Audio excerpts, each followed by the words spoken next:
It's about time that someone has really begun to take a look at the quality and the challenging nature or not challenging nature of the literature that's available for the young band.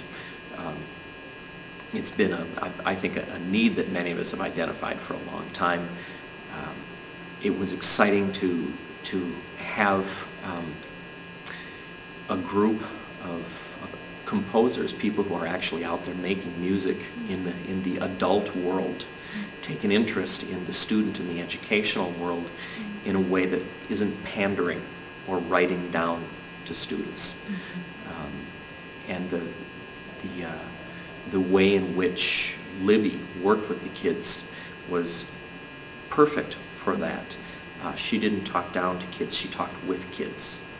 And they got a chance to see what it's like to be real live composers and see a real live composer up close and get a chance to talk and learn about music with them.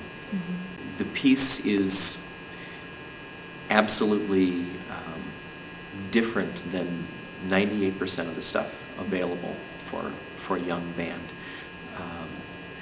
because of what it demands of them. It doesn't over-demand, but it challenges them to think musically in a lot of different ways that they're not challenged in most literature at that level. It was one way to push them beyond what they're used to doing rhythmically, but in an interesting way, because it took the barrier of the instrument away from them so that they were able to do it in a more comfortable medium.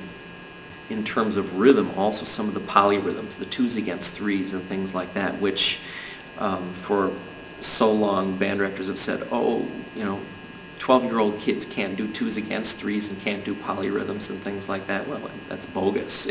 They can do it, and they did it, and you just don't tell them it's hard, and they can do it. It challenged them to stretch their ears and stretch their thinking of what music should sound like, which is good.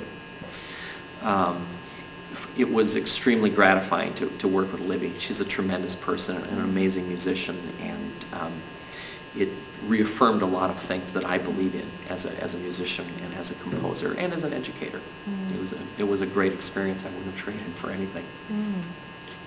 And for the kids, they approach new things always with a little bit of fear, especially at this level.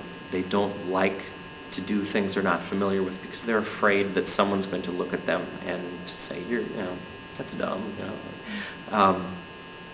There was a little bit of fear of putting their instruments down and doing the ham boning.